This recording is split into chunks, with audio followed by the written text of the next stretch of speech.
नमस्कार सर्व इंजिनियर्सचं स्वागत करतो। बघा, मिशन ट्रान्समिशन हे आपलं मिशन आहे। याच्या अंतर्गत पॉवर सिस्टम सब्जेक्टचं वेटेज आपल्याला माहिती आहे किती महत्त्वाचं आहे, त्यानुसार काय आपण याचा स्टडी करतोय। आणि बूस्टर सिरीज त्यासाठी मी स्टार्ट केलेली आहे, ज्यामध्ये exam oriented question only, exam oriented questions आणि त्या रिलेटेड जे कन्सेप्ट प्लस क्वेश्चन आपण प्रॅक्टिस करणार आहे। इथे आपल्याला जे एक्झाम आहे महाट्रान्सको एईची त्या लेवलला किंवा महाट्रान्सको डिस्ट्रीब्यूशन असो, हे एक्झाम मी ऑलरेडी क्वालिफाय केलेले तुमच्या समोर लिस्ट आहे।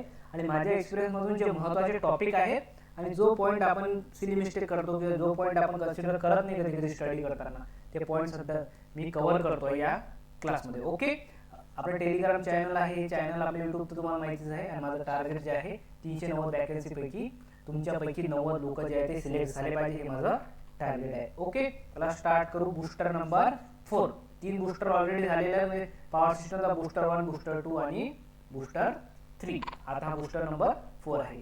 बघा, बूस्टर 3 मध्ये आपण लास्ट क्लासमध्ये जर तुम्ही सर्वांनी केला असेल ऑलरेडी अटेंड, तर वेव्ह प्रोपॅगेशन काय कुठला टॉपिक घेतला होता आपण, वेव्ह प्रोपॅगेशन, ज्यामध्ये हा वेव्ह प्रोपॅगेशन हा जो टॉपिक आहे हा सरळ जास्त कॉम्प्लिकेटेड नाही आहे। हा ज्याला समजला तो मिनिमम टाइम मध्ये मॅक्सिमम मार्क्स देणारा हा टॉपिक असतो।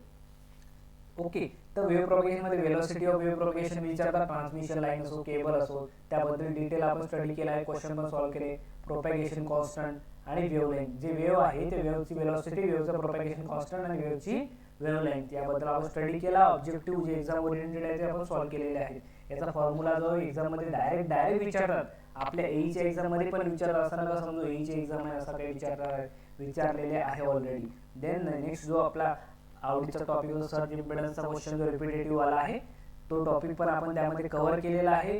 सर्ज इम्पेडन्सचा फॉर्म्युला तुम्हाला माहिती आहे, Z/Y√। ओके, या प्रोपॅगेशन कॉन्स्टंट आणि या दोघांमध्ये कन्फ्युजन होत असतात मॅक्सिमम विद्यार्थी, तर ते पण कव्हर इथं तुमच्या समोर दिसत आहे। ओके, सर्ज इम्पेडन्स लोडिंग काय असते त्याबद्दल स्टडी केलेला आहे आणि आपण ऑब्जेक्टिव्ह सुद्धा स्टार्ट केले।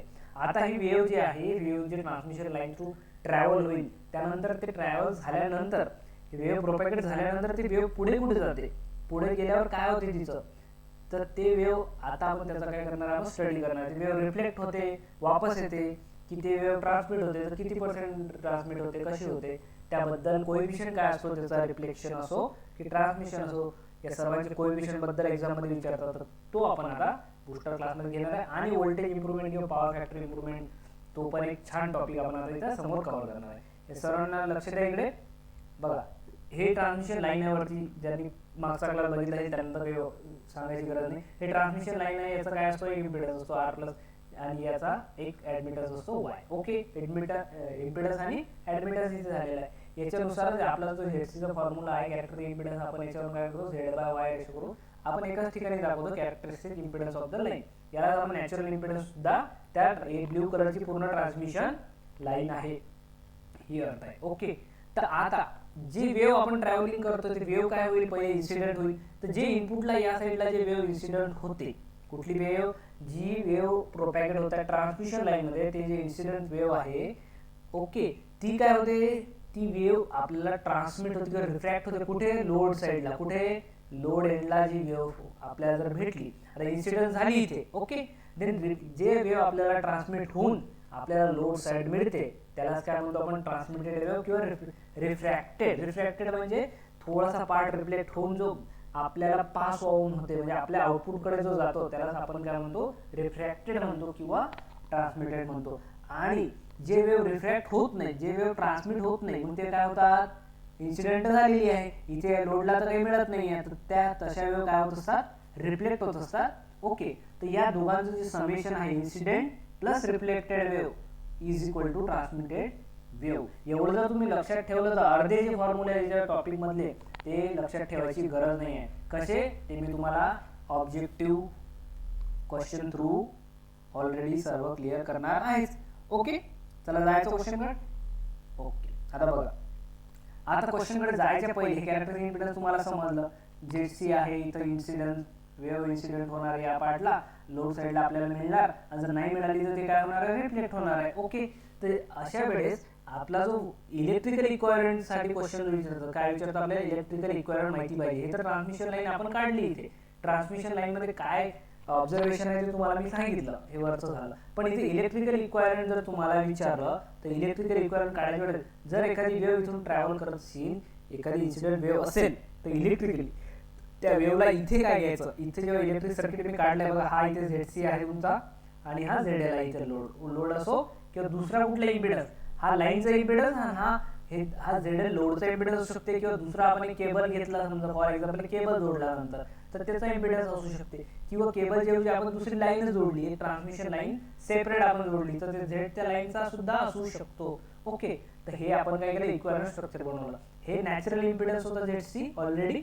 आता इलेक्ट्रिकल सर्किट जे बनवतो इक्विव्हॅलेंट, त्यामध्ये इथे व्होल्टेज जर V असला तिथे आपल्याला V2V घ्यायचं. किती घ्यायचं आहे, 2V. इथं जर तुम्हाला दिलं त्यांनी की 10 kV तर इथं किती येणार आहे, इथं 20 kV असं तुम्हाला घ्यायचं आहे. ओके, का बरं घ्यायचं सर, काय थिअरी आहे त्याच्याबद्दल आपल्याला त्यामध्ये पडायचं नाहीये. आपल्याला फक्त एक्झाम ओरिएंटेड म्हणजे आपल्याला क्वेश्चन सॉल्व्ह करता आला पाहिजे, चुकला नाही पाहिजे या पॉईंट ऑफ व्ह्यू मी तुम्हाला सांगतोय. कारण वेव्ह प्रोपॅगेशन तुम्ही गुगलवर सर्च करा, कुठेही सर्च करा, तिथे सर्च केल्यानंतर तुम्हाला समजते किती डीप वाला हा कन्सेप्ट आहे. पण आपल्याला एक्झाम ओरिएंटेड स्टडी करायचा आहे. ओके, आता हे झाली इन्सिडेंट वेव्ह 2V लावलं आपण, याला इन्सिडेंट लावलंय. हे लाईनचं कॅरेक्टर इम्पिडन्स आहे आणि जे लोड साईडला भेटते त्यालाच आपण काय म्हणतो, V2 व्होल्टेज जे घेतो आपण, जे लोड एंडला मिळते आपल्याला किंवा सेकंड एंडला, म्हणजे नॅचरल इम्पिडन्स इथून इथपर्यंत संपला, नॅचरल इम्पिडन्स इथून इथपर्यंत संपला. त्यानंतर काय स्टार्ट झालं, त्यानंतर हा पूर्ण इथून हा पूर्ण लोडचा एरिया जो आहे किंवा लोड म्हणा किंवा सेकंड ट्रान्समिशन लाईन असू शकते, कारण प्रत्येकाचा इम्पिडन्स असणारच आहे. जो सेकंड पार्ट स्टार्ट होतो त्यालाच आपण काय नाव दिलंय, व्होल्टेजला त्या V2 नाव दिलेला आहे. ओके, हे जनरल. आता यातला मला करंट जो असेल तो काय असेल, I2 असेल, हे सांगायची तुम्हाला काही गरज नाहीये. ओके, नेक्स्ट बघा. आता हळूहळू तुम्ही काय करणार आहे, याच्या डीप मध्ये जाणार आहे. कसं डीप मध्ये जाणार बघा. आता तुम्हाला काय सांगितलं, पहिले हे काढलं होतं मी, कॅरेक्टरिस्टिक इम्पिडन्स ZC माहिती आहे सर आम्हाला ऑलरेडी माहिती आहे. इथं वेव्ह काय होते, इन्सिडन्स होते, तर त्याला काय घ्यायचं तुम्हाला सांगितलं मी, 2V घ्यायचं. म्हणजे जर व्होल्टेज तुम्हाला दिलेला आहे ऑलरेडी, व्होल्टेजची व्हॅल्यू दिलेली आहे, त्याला दुप्पट करायचं इलेक्ट्रिकल इक्वायरमेंट मध्ये. मग इलेक्ट्रिकल इक्वायरमेंट मध्ये क्वेश्चन काय येतो, कधी कधी असते ट्रान्समिशन लाईन आपल्याकडे.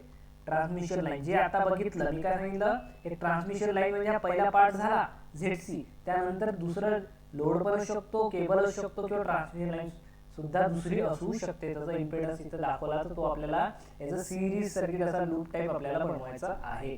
तर याचं सुद्धा आपण तसंच करू.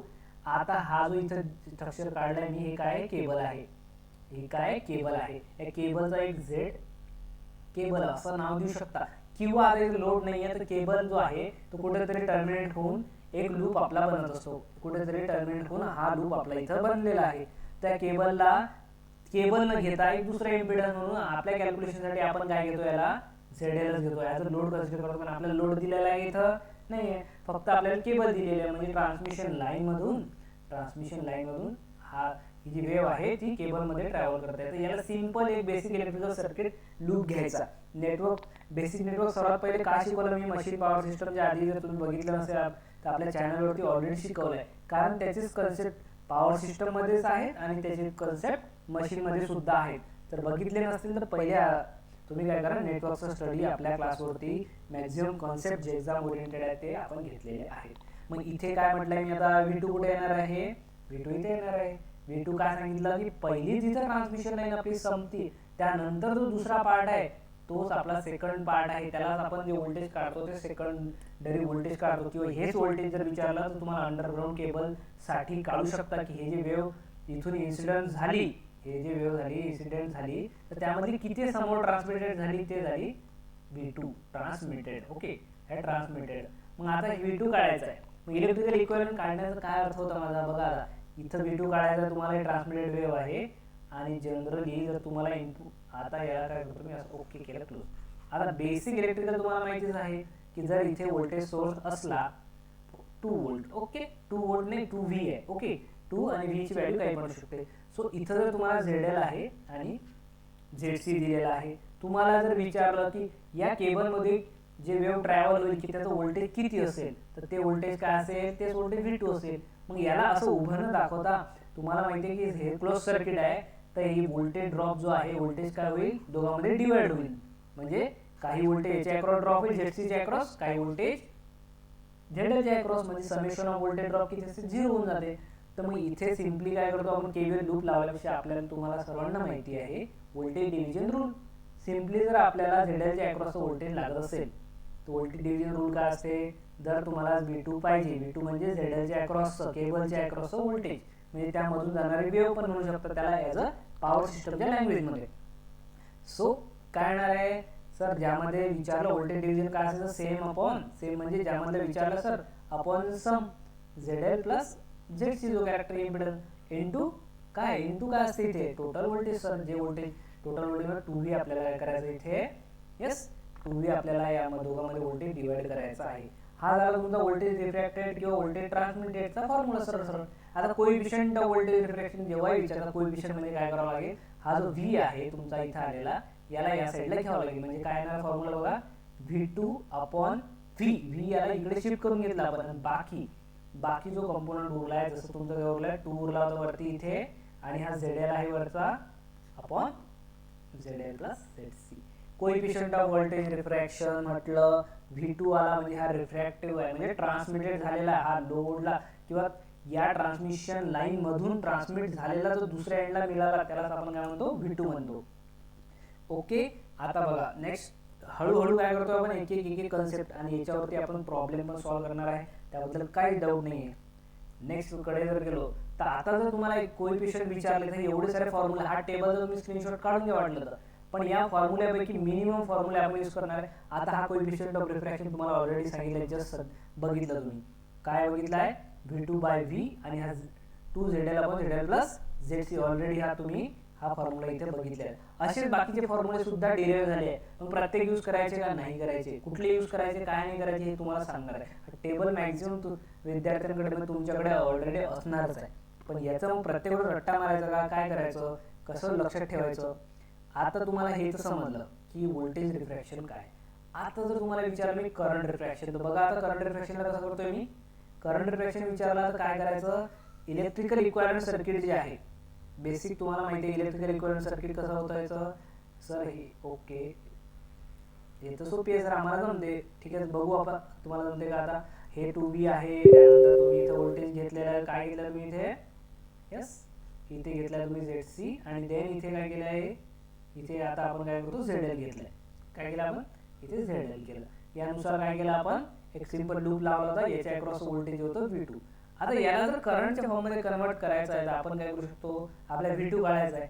सोर्स ट्रान्सफॉर्मेशन माहिती आहे तुम्हाला, सोर्स ट्रान्सफर करंट वेव्ह जेव्हा जाते तर याला काय करतो आपण या सिरीज सर्किटला आपण पॅरलल करतो. सिरीज सर्किटला पॅरलल मध्ये कन्वर्ट करायचं जेणेकरून तुम्हाला करंट रिफ्लेक्शनचा फॉर्म्युला रिफ्रॅक्शनचा फॉर्म्युला एक्झॅक्टली मिळेल. काय मिळेल आता सिरीज ब्रांच आहे, हे व्होल्टेज सोर्स आहे इथे, हे रेजिस्टन्स इन सिरीज आहे, त्याला काय करतो current source, yes current source in parallel with the काय रेजिस्टन्स म्हणजे इथे इम्पिडन्स आहे ते इम्पिडन्स येईल.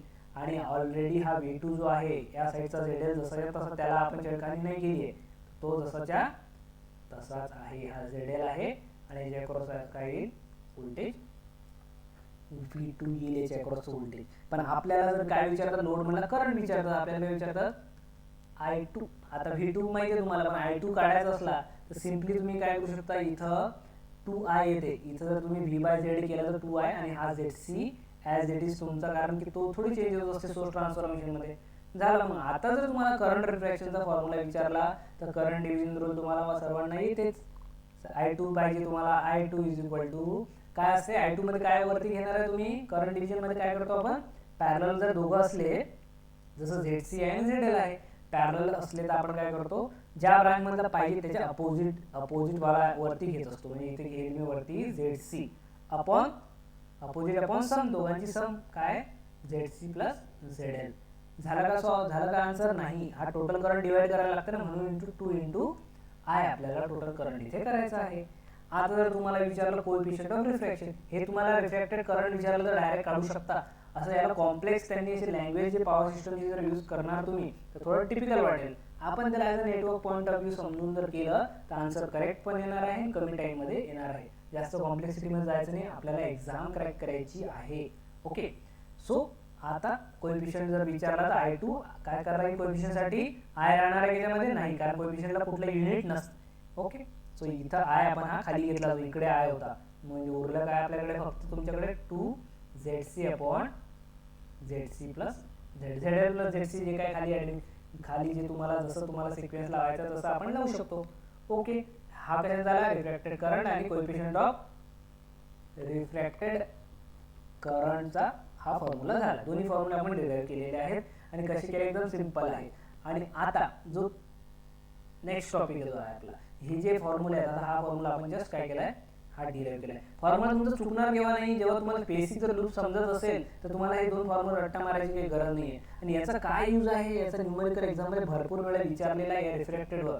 हे रिफ्लेक्टेड कोएफिशियंट तर डायरेक्ट विचारतातच, त्यासाठी ते स्टेटमेंट सरळ आपली काफी आहे. कुठली काफी आहे की इन्सिडेंट वेव्ह प्लस रिफ्रॅक्टेड जे वेव्ह आहे is equal to transmitted wave. Transmitted किंवा रिफ्रॅक्टेड म्हणतो आपण त्याला. रिफ्रॅक्शन झालं, रिफ्लेक्ट म्हणजे वापस येणे, रिफ्रॅक्ट म्हणजे समोर जाणे. आता समजा एखादा लाईट जर इथे पडला, एखादी याच्यावरती हा काच आहे, ओके, ट्रान्सपरंट थोडासा त्यात रिफ्लेक्शन इथं मिळालं, या इथे पडला, इथे थोडी वेव्ह रिफ्लेक्ट झाली आणि पूर्ण रिफ्लेक्ट होते का नाही. रिफ्रॅक्टेड वेव्ह म्हणजे जे याच्या समोर जो सिग्नल पास होतो, ओके, त्याला काय म्हणतो आपण, हा रिफ्रॅक्टेड झालेला आहे तुमचा, हे रिफ्लेक्टेड झालेलं आहे. दोन गोष्टी रिफ्रॅक्टेड, त्यालाच आपल्या सिंपल लँग्वेज मध्ये काय म्हणू शकतो आपण, ट्रान्समिटेड, असं लक्षात ठेवायचं. जास्त टिपिकल करसाल तर तेवढंच तुम्हाला भारी जाईल. सोपी वर्ड मध्ये आपण असं करायचं. तर रिफ्लेक्शन कोएफिशियंट साठी incident plus reflected plus incident plus reflected is equal to transmitted. एवढी लाईन जर तुम्ही लक्षात ठेवली तर तुम्हाला हे कोएफिशियंट ऑफ व्होल्टेज रिफ्लेक्शन असो की करंट रिफ्लेक्शन असो, याला कुठलाच प्रॉब्लेम येणार नाही. हे फॉर्म्युले तुमच्या पाठ आहेत, वेल अँड गुड. नसेल पाठ कसं करायचं ते मी तुम्हाला आता सांगणार आहे. ओके, हे बघा आता क्वेश्चन तुमच्या समोर आहे. क्वेश्चन थ्रू, कारण आपल्याला एक्झाम मध्ये क्वेश्चन सॉल्व्ह करायचे इथं. चला बघा, क्वेश्चन रीड करा, ज्यांना जमत असेल त्यांनी व्हिडिओ पॉज करा आणि बघा जमते का. मी तर तुम्हाला सांगणारच आहे. The overhead line with surge impedance दिलेला आहे त्यांनी. किती दिलेला आहे surge impedance?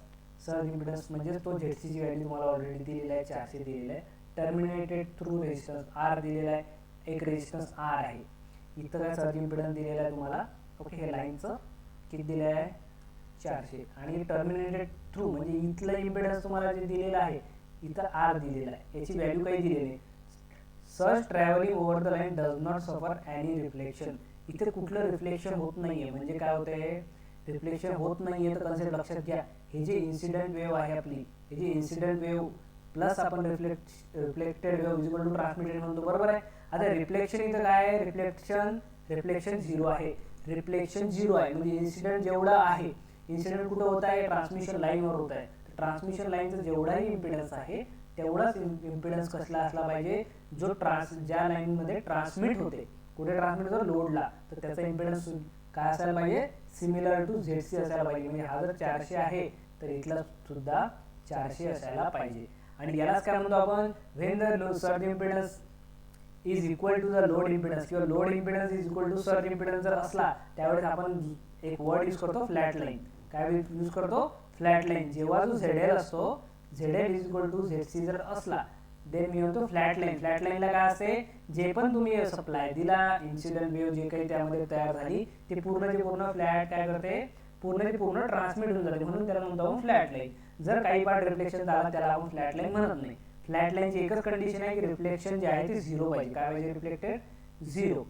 ZL is equal to ZC character impedance एवढा. ओके, एक एक कन्सेप्ट लिहत चला कारण एक्झाम मध्ये आलेले क्वेश्चन आहे. तर coefficient of reflection for the current open ended. आता लक्षात घ्या, इथं थोडंसं जर तुम्हाला नेटवर्क माहिती असेल तर तुम्हाला कुठलाच फॉर्म्युला लक्षात ठेवायची गरज नाहीये. यामध्ये ऑप्शन आन्सर चुकायचं काहीच विषय नाहीये. काय लिहिलं फक्त इथं, incident wave plus reflected wave equal to transmitted wave. सरळ सरळ फॉर्म्युला हा तुमच्यासमोर फॉर्म्युला म्हणजे स्टेटमेंट आहे. हे तुम्हाला सर्वांना आता लक्षात ठेवायचे. Coefficient of reflection of current. आता करंटचे reflection at open ended. Reflection विचारलंय आपल्याला, काय विचारलंय, रिफ्लेक्शन विचारलंय म्हणजे हे विचारलंय तुम्हाला. ओपन एंडेड लाईन मला सांगा, ओपन सर्किट आहे म्हणजे काय, म्हणजे ओपन एंडेड लाईन आहे, इथं ओपन आहे म्हणजे करंट किती असते ओपन सर्किट मध्ये, करंट किती जाणार आहे, जर लोड ओपन आहे तर 0 जाणार आहे ना. म्हणून जो ट्रान्समिटेड आहे तो ट्रान्समिटेड किती होणार आहे, करंट 0 एम्पियर म्हणजे 0 एम्पियर लावा युनिट किंवा 0 जात आहे त्यामुळे सरळ सरळ. ठीक आहे, करंट 0 जात आहे. आपल्याला रिफ्लेक्शन कोएफिशियंट त्यांनी विचारलेला आहे. आणि इन्सिडेंट वेव्ह काय असते, इन्सिडेंटला 1 घ्यायचं.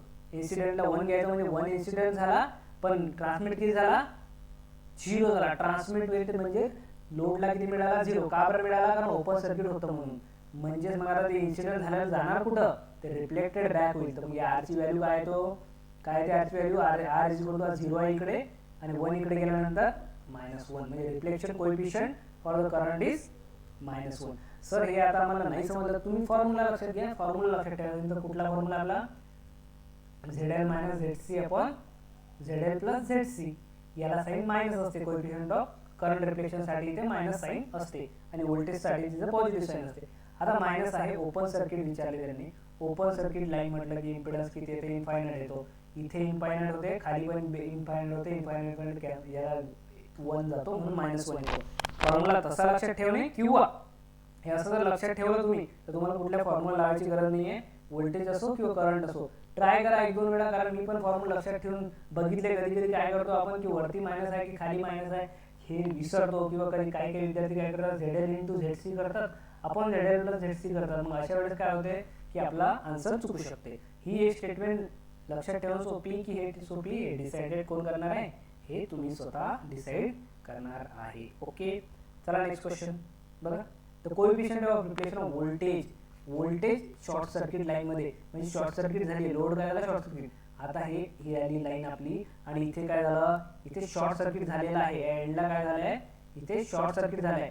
शॉर्ट सर्किट मध्ये व्होल्टेज किती असते, जर थोडाफार जर तुम्हाला याचं नॉलेज असेल काय असते, शॉर्ट सर्किट मध्ये व्होल्टेज काय असते 0. जर मग शॉर्ट सर्किट झालं तर ट्रान्समिटेड व्होल्टेज किती झालं 0. इन्सिडेंटचं व्हॅल्यू ऑलवेज काय घ्यायचं 1 घ्यायचं. मग इथं काय येणार, कोएफिशियंट ऑफ रिफ्लेक्शन बघा काय येणार आहे 1 प्लस हा आर इथे, आणि इज इक्वल टू काय झालं 0. म्हणजे आर ची व्हॅल्यू सुद्धा इथे किती आली -1. म्हणजे शॉर्ट सर्किट साठी -1 आहे. हे रट्टा मारायची गरज नाही. तुम्हाला एक लाईन जर तुम्ही लक्षात ठेवली आणि थोडेफार जर बेसिक कन्सेप्ट लक्षात असले तर तुमचा आन्सर तेच येणार आहे. आता हे कसं, इथे टाका मग व्हॅल्यू. तुम्हाला जर फॉर्म्युला जर करायचा असेल तर हा फॉर्म्युला तुमच्या समोर. फॉर्म्युल्यामध्ये जर तुम्ही टाकलं ZL, शॉर्ट सर्किट मध्ये ZL ची व्हॅल्यू 0 झाली. सो ZL 0 झाला, हा 0 झाला, आणि हा 0 झाला, हा गायब झाले. म्हणजे ZC उरला, आणि -ZC वरती असल्यामुळे याची साइन काय येते -1. फॉर्म्युला लक्षात ठेवा, किंवा हा कन्सेप्ट तुम्ही सांगतोय हा जर लक्षात ठेवला तुमच्या तर अजून चांगलं होईल. फॉर्म्युला जर मिस्टेकली आपला चुकला, सिली मिस्टेक आपण प्लस मायनस घेतलं तर तो प्रॉब्लेम नाही झाला पाहिजे. व्हॉट विल बी डबल म्हणते. डबल मीन्स दुप्पट होते. काय डबल होते, when wave reaches short circuit at terminal. Short सर्किटच्या वेळेस काय विचारते ते, काय डबल होते असं विचारतात. आता मला सांगा शॉर्ट सर्किटच्या वेळेस काय डबल होणार आहे, इथं व्होल्टेज डबल होणार आहे, करंट डबल होणार आहे. शॉर्ट सर्किट मध्ये व्होल्टेजची व्हॅल्यू काय असते, यस शॉर्ट सर्किट मध्ये व्होल्टेजची व्हॅल्यू काय असते सांगा मला तुम्ही. याचा आन्सर काय येणार आहे लवकर काढा. हा क्वेश्चन तुमच्यासाठी आहे, याचा मला आन्सर पाहिजे. हा होमवर्क साठी तुमच्यासाठी.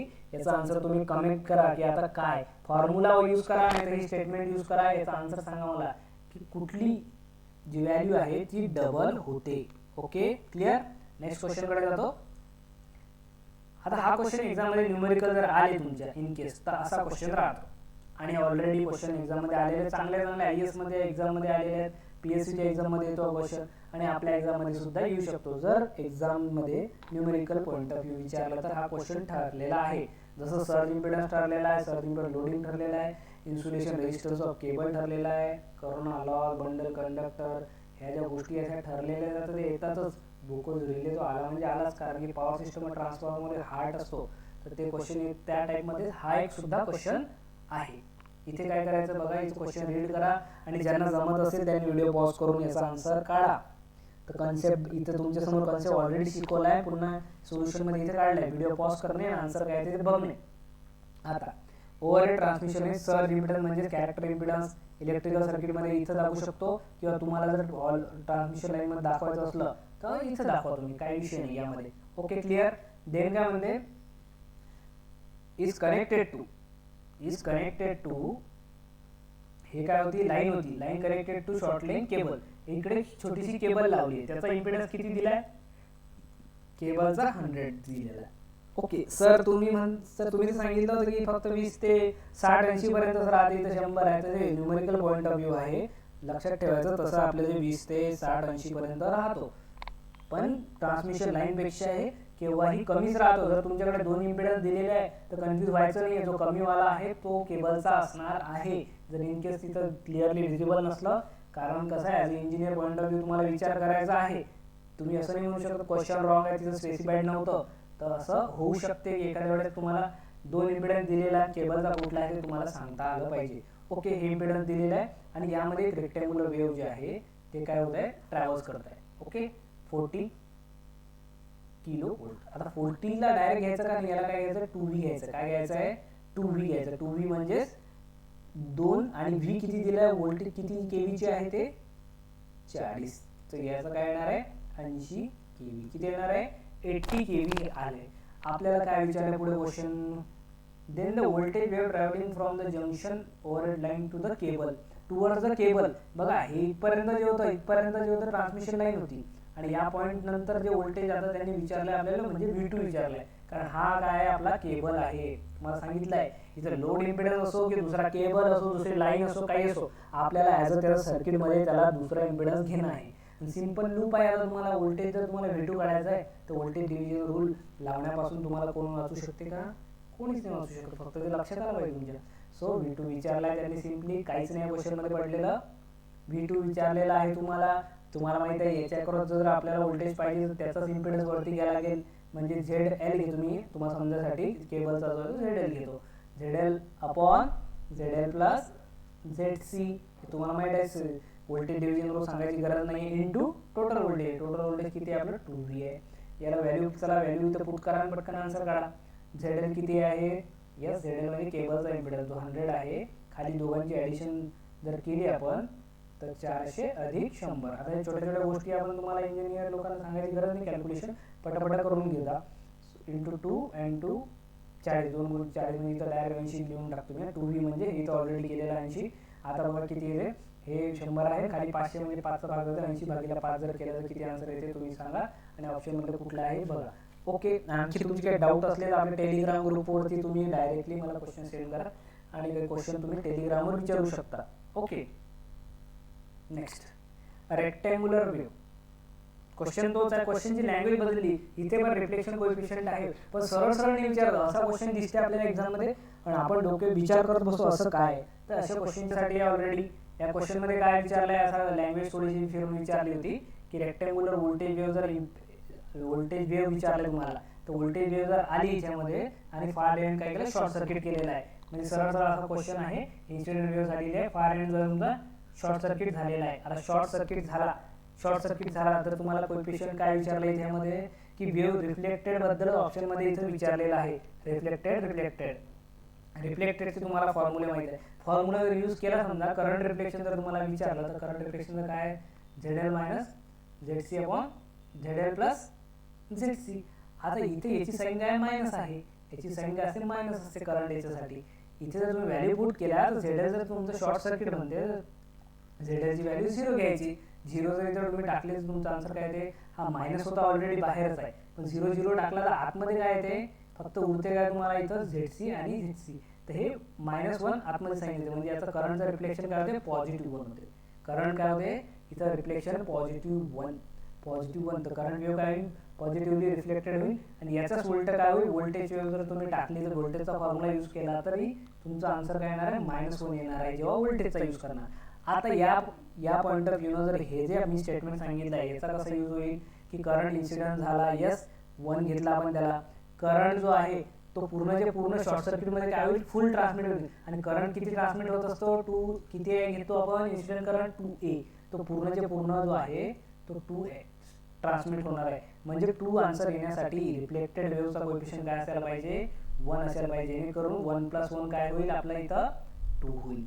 आणि या उलट जर तुम्हाला विचारलं आता तुमचं ZL 0 आहे तर व्होल्टेज काय असते, व्होल्टेज इन्सिडेंट 1 झाला. ओके, त्यानंतर ट्रान्समिट किती होईल, ट्रान्समिट पूर्ण 2V जातो का नाही, 0 जातो ना, कारण शॉर्ट सर्किटला 0 असतो. म्हणून इथे ट्रान्समिटची जागी येईल 0 आणि रिफ्लेक्टेड कोएफिशियंट काय येईल याचा, रिफ्लेक्टेड कोएफिशियंट काय येईल याच्यावरनं सुद्धा R = काय येणार आहे -1. आलं का लक्षात. तो +1 -1 तो कुठला पॉझिटिव्ह साईनने जातोय, कुठला निगेटिव्ह साईनने जातोय, कमेंट करा लवकर. तुम्हाला कमेंट करू शकता आणि कमेंट जर नाही करायचं असलं तर तुम्ही आन्सर स्वतःकडे तरी लक्षात ठेवा, होमवर्क म्हणून आहे तुम्हाला. आणि नाही काही डाऊट असला telegram is on. Next, true transmission line having impedance दिले separated by cable, zero reflection. तेच पुन्हा झिरो रिफ्लेक्शन जेव्हा तुमचं झिरो आहे की झिरो रिफ्लेक्शनची कंडिशन काय आहे, ZL is equal to ZC. जो काही लोड असो किंवा केबल असो काही असो, लोडला मी ZL ला तुम्हाला 2-3 नावं दिलेले ऑलरेडी, असं जास्त विचार नाही करा इथं लोड दिलेलं नाही, तिथं केबल दिली होती, केबल दिली नाही, तर इथं दुसरी ट्रान्समिशन लाईन दिली आहे. One at the same meaning जे काही विचारलेलं आहे, या लाईनचं इम्पिडन्स त्यांनी दिलेला ऑलरेडी तुम्हाला 200. रिफ्लेक्शन नाही पाहिजे म्हणजे फ्लॅट लाईन पाहिजे. फ्लॅट लाईनसाठी कंडिशन काय आहे की ZL जो आहे तो ZCच्या बरोबर. म्हणूनच जो केबलचा इम्पिडन्स जर विचारला तुम्हाला तर किती येणार आहे आन्सर, डायरेक्टली सरळ यात काही जास्त कॅल्क्युलेशनची जरूरत नाही, काही नाही. ओके, फॉर्म्युला तुमच्या समोर आहे, फॉर्म्युला इम्प्लिमेंट करून बघा, काही करून बघा. बेस्ट इज तुमच्या जर लक्षात आलं की फ्लॅट लाईनसाठी ज्यामध्ये रिफ्लेक्शन नसतो फ्लॅट लाईनमध्ये, ZL is equal to ZC. एवढी स्टेटमेंट लक्षात ठेवली की झालं. ओके, फॉर्म्युला याच्यासाठी तुमच्या समोर येतं स्क्रीनवरती की तुम्हाला जे माहीत फॉर्म्युला आहे आणि आपण जे अभ्यास करू यात काही तुम्हाला फरक वाटत असेल, कुठलं बेटर आहे काय बेटर आहे, त्यासाठीच ते तुमच्या समोर स्क्रीनवरती मी दाखवलेले आहे. ओके, आता हा क्वेश्चन एक क्वेश्चन असा विचारला जाऊ शकतो. आता ते तर तुम्हाला माहितीच आहे की जर समजा इथे हा ZC आहे ऑलरेडी आपला, हा ZC आहे, हा इथं 2V लावला आपण आणि इथे या साईडला आपण घेत असतो V2. पण आता जर दोन ट्रान्समिशन लाईन किंवा दोन कुठल्याही गोष्टी पॅरलल लावल्यानंतर आपली ट्रान्समिशन लाईन संपल्यानंतर जे मेन आपण कॅरेक्टरिस्टिक इम्पिडन्स ज्या लाईनला आपण सप्लाय देतोय ते संपल्यानंतर जर दुसऱ्या दोन ट्रान्समिशन लाईन जर लागल्या किंवा दोन केबल लागले, दोन लोड लागले, काही पण लागले, तर आता काय होईल, तर आता काहीच नाही. As a network point of view विचार करायचा. जर तुम्हाला V2 विचारलाय तर तुम्ही काय करणार आहे, समजा याचा इम्पिडन्स दिलेला असला एक आणि याचा इम्पिडन्स दिलेला आहे, तर सर्वात पहिले ॲज अ इलेक्ट्रिकल इंजिनियर काय करतो, पॅरलल कॉम्बिनेशन काढू. पॅरलल कॉम्बिनेशनमुळे आपल्याला फक्त एकच भेटेल. मग झालं ना आपल्या ऑलरेडी पहिल्यासारखंच. यस, याला आपण Z इक्विव्हॅलेंट म्हणायचं. पहिल्यासारखंच झालं. जर तुम्हाला V2 काढायचा असला तर Z इक्विव्हॅलेंट अपॉन काय असते, Z equivalent plus ZC into total voltage 2V. इथे लावलं की तुमचं झालं आन्सर. सो इथं तुमच्याकडे एक क्वेश्चन मी सॉल्व्ह करून देतो, काही वांधा नाही आहे. इथं बघा सर्चची व्हॅल्यू दिलेली आहे 100 kV. ओके दिली. त्यानंतर ZCची व्हॅल्यू दिलेली आहे 500. त्यानंतर 2 लाईन्स दिल्या बघा, 2 लाईन्स. त्यानंतर काय दिलं इथं, 2 लाईन्स वगैरे नॅचरल इम्पिडन्स दिले, एखादा 600 दिला, एखादा 300 दिलेलं. एखादा 600 घेतला आपण इथे आणि एखादा काय करू 300 करू. इथे केला 600 आणि एखादा केला इथं 300. आता विचारलं आपल्याला की ट्रान्समिटेड म्हणजे हे पहिली ट्रान्समिशन लाईन संपून हे V2 किती आहे, हाच क्वेश्चन विचारलेला असतो. असा काही वेगळा क्वेश्चन यामध्ये बनत नाहीये ना आपल्या एक्झाममध्ये, असिस्टंट इंजिनियरमध्ये याच लेवलचे क्वेश्चन राहतात. आता बघा V2 काढायचा आहे तर मी काय सर्वात पहिली स्टेप काय, इक्विव्हॅलेंट काढली. काढा ना इक्विव्हॅलेंट, दोघांचं पॅरलल आहेत ना हे सरळ सरळ. 300 गुणिला 600 भागिला 300 अधिक 600 किती येतात, बेरीज करून दाखवतो तुम्हाला मी. 18 वर्षे झाले, हे 2 0 ते 2 0. ओके, आणि खाली 600 आणि 300 किती होतात, 900 होतात. हे 2 0 घटले, हे 2 0 घटले, हा 9 1 9 9 2 18. म्हणजे किती आला आन्सर, 200. कशाचं, Z इक्विव्हॅलेंटचा आन्सर झालं तुमचं 200. इथं आलं याचं पूर्ण आन्सर किती झालं, 200. आता मग तुम्हाला V2 काढायचा आहे याच्या क्रॉस, तर V2 इज इक्वल टू काय येणार आहे 200. म्हणजे Z इक्विव्हॅलेंट आपण दोघांचे 200 plus 500, 200 plus 500 into 2 into input जे व्होल्टेज 100 kV. तर ऑप्शन मध्ये सगळं kV म्हणून kV लावायची गरज नाही. तर आता हे जे आहे क्वेश्चनला मी मॉडिफाय केलं आहे, यापैकी आन्सर नाही येणार तुमचं. आणि जे काही तुमचं ऑप्शन येणार आहे आता ई जे तुमचं आहे ते तुम्ही कमेंट करा. जर अभ्यास करत असाल तर कमेंट करा नक्की आणि बघू कोणाचा आन्सर बरोबर येते. हे कारण क्वेश्चनला मी मॉडिफाय केलेलं आहे, कारण यामध्ये कॅल्क्युलेटर आपल्याला यूज नसतो, तर आपल्याला जास्त टिपिकल लेवलची कॅल्क्युलेशन वाली येत नाही. म्हणून सिंपल कॅल्क्युलेशन तुम्हाला समजावून सांगण्यासाठी एक मी ते व्हॅल्यू मॉडिफाय केले आहे. ऑप्शन ते नाही आहेत, ऑप्शन दुसरे आहेत. तुमचं उत्तर काय आहे ते तुम्ही कमेंट नक्की कराल. ओके, तुमच्यासाठी फायदेशीर आहे. नेक्स्ट, पुन्हा तेच क्वेश्चन आहे, यामध्ये काही विषय नाही आहे. तोच क्वेश्चन आहे, रिपीटेटिव्ह क्वेश्चन आहे की जर तुमचा character impedance line impedance character impedance equal जर असले तर रिफ्लेक्शन कोएफिशिएंट काय असतो, 0 असतो. त्याबद्दल काही डाऊट नाही आहे. फॉर ट्रान्समिशन कॅरेक्टर इम्पिडन्स दिलेला आहे इथं, coefficient off voltage current reflection open सर्किटसाठी तुम्हाला ऑलरेडी सांगायची गरज नाही. याचं काय उत्तर आहे ते तुम्ही स्वतःच बघू शकता. नेक्स्ट, नेक्स्ट जो आपला बेटर टॉपिक आहे आणि एक्झाम ओरिएंटेड आहे, छान कन्सेप्ट आहे. बेसिक आपण बघणार व्होल्टेज कंट्रोल आणि पॉवर फॅक्टर इम्प्रूव्हमेंटसाठी काय काय गोष्टी महत्त्वाच्या आहेत. तर आता व्होल्टेज कंट्रोल जर तुम्हाला पॉवर सिस्टम माहिती आहे, पॉवर सिस्टम जरी आपण इथं सिंपल सेंडिंग एंड आणि रिसिव्हिंग एंड अशा गोष्टी करतो, पण एवढी छोटी पॉवर सिस्टम आहे का? एक सेंडिंग एंड एक रिसिव्हिंग एंड आहे का? नाही. इथं नंबर ऑफ सेंडिंग एंड आहेत, नंबर ऑफ रिसिव्हिंग एंड आहेत. इंटरकनेक्टेड सिस्टम आहे, ऑलरेडी तुम्हाला माहिती आहे. आणि जर तुम्हाला व्होल्टेज कंट्रोल करायचं आहे, जर तुम्हाला व्होल्टेज कंट्रोल करायचं म्हणजे जी सेंडिंग एंड व्होल्टेज आहे तेवढंच रिसिव्हिंग एंड भेटलं पाहिजे आपल्याला. कारण आपण इथं जर समजा लोडला आपल्याला माहिती आहे 230 पाहिजेच आपल्याला फॉर एक्झाम्पल, मग आपल्याला इथं 230 आपण जर पाठवलं तर इकडे 230 मिळालं पाहिजे. एक फॉर एक्झाम्पल तुम्हाला सांगतो, म्हणजे व्होल्टेज प्रोफाईल काय पाहिजे? मेंटेन पाहिजे. आणि यामध्ये पॉवर फॅक्टरचा खूप मोठा रोल असतो. तर आता बघा, आपल्याला व्होल्टेज कंट्रोल करायचं आहे, तर व्होल्टेज कंट्रोल इंटरनल जे मेथड आहे, तर व्होल्टेज जर आपल्याला मी तुम्हाला सांगितले 230 मला पाहिजे, आणि आता इथं तुमचं आहे 200, इथं समजा 200 आहे फक्त. इनकेस ड्रॉप झालं, कशामुळे तरी ड्रॉप झालेला आहे, किंवा ऑप्शन इथं लोडला जे आहे 230 ची गरज आहे, 230 ची गरज आहे आणि फक्त भेटत आहे 200 इथे मिळत आहे. मग आता इथे व्होल्टेज जर आपल्याला इम्प्रूव्ह करायचं आहे, तर आपण काय करू शकतो? इथे बरोबर आहे, इथे 230 मिळत आहे वरती, पण या लाईनला, या ट्रान्समिशन लाईनला पर्टिक्युलरली काय होत आहे, हा जो लोड लावलेला इथे, हा काय लावलेला इथं लोड, या पर्टिक्युलर लोडला जो व्होल्टेज 200 मिळत आहे आणि बाकी ठिकाणी समजा ओके. तर आता आपल्याला काय करू शकतो आपण? तर एक करू शकतो सरळ सरळ, की जर व्होल्टेज इथं 200 मिळत आहे, तर याचा अर्थ काय, इथं जे 230 आहे, बाकी जे ट्रान्समिशन लाईनला 230 इथं जात आहे, 230 बरोबर जात आहे. मग काय होईल, तरी याला 200, म्हणजे याचा फॉर एक्झाम्पल इथं ड्रॉप किती असणार आहे, इथं 30 व्होल्टचा आहे ट्रान्समिशन लाईनमध्ये किंवा कुठेतरी ड्रॉप आहे. मग आता एक इंटरनल मेथड अशी आहे की आपण काय करूया, 230 मध्ये 30चा ड्रॉप आहे, याला जर समजा एक्सायटेशन वाढवलं, इंटरनल मेथड जे आहे आपली पहिली मेथड ज्याला म्हणतो आपण इंटरनल, त्याला काय करतो आपण, एक्सायटेशन वाढवतो. एक्सायटेशन वाढवल्यानंतर आपला आउटपुट व्होल्टेज वाढते. मग आउटपुट व्होल्टेज काय केलं आपण, 260 ऑलरेडी केलं. जर 260 इथं झालं, 30 व्होल्ट ड्रॉप झाला, याच्यामध्ये आउटपुट मध्ये किती मिळाला आपल्याला, यस, जो आपल्याला पाहिजे होता तो, म्हणजे किती मिळाले आपल्याला इथं 230, कारण हा 30 व्होल्ट ड्रॉप होता, याच्यात -30 होत आहे, 230 मिळाला. यस, झाली कंडिशन सॅटिस्फाय? पण नाही, लक्षात घ्या, कारण हे फक्त या लोड पर्टिक्युलर लोड साठी सॅटिस्फाय झाली, पण बाकीच्या लोडचं काय, कारण इथं 230 होता तेव्हा हा 230 वरच होता वरचा वाला. आता इथं 260 जर आपण जनरेट केलं तर इथं पण 260, हा तर 30 व्होल्ट एक्स्ट्रा सरप्लस मध्ये गेला. म्हणजे हे जे आपण कंट्रोल करू राहिलो आपल्या सिंक्रोनस जनरेटर, जास्त थर्मल पॉवर प्लॅन्ट, आपला कुठलाही पॉवर प्लॅन्ट असो, जनरेशन जर आपण वाढवतोय डायरेक्टली व्होल्टेज, त्याचा इम्पॅक्ट पूर्ण इंटरकनेक्टेड सिस्टमवर होते. पण आपल्याला फोकस कशावर करायचा आहे, हे फिजिबल आहे का, परमिसिबल आहे का नाही. म्हणून हे इंटरनल कंट्रोल जे आहे, एक्सायटेशन कंट्रोल, हे फिजिबल नाही आहे, परमिसिबल नाही आहे, कारण की याचा इम्पॅक्ट जे आहे बाकी ट्रान्समिशन लाईनच्या जे काही कनेक्टेड गोष्टी असतात त्या सर्वांवरती तो इम्पॅक्ट करत असतो आणि ते नॉट फिजिबल आहे. ओके, चला नेक्स्ट बघा आता याच्यामध्ये. तर यालाच पहिलं जी मेथड आहे इंटरनल मेथडमध्ये जर विचारलं तुम्हाला, तर एक्सायटेशन कंट्रोल, जेणेकरून काय होते, हा कंट्रोल करतो, पण हा जसा कंट्रोल झाला तर याला कनेक्टेड जेवढ्याही गोष्टी असल्या सर्व ठिकाणचे व्होल्टेज काय होतील, प्रोपोर्शनली चेंज होतील. मग हे चालते आपल्याला नाही. तर पर्टिक्युलर जो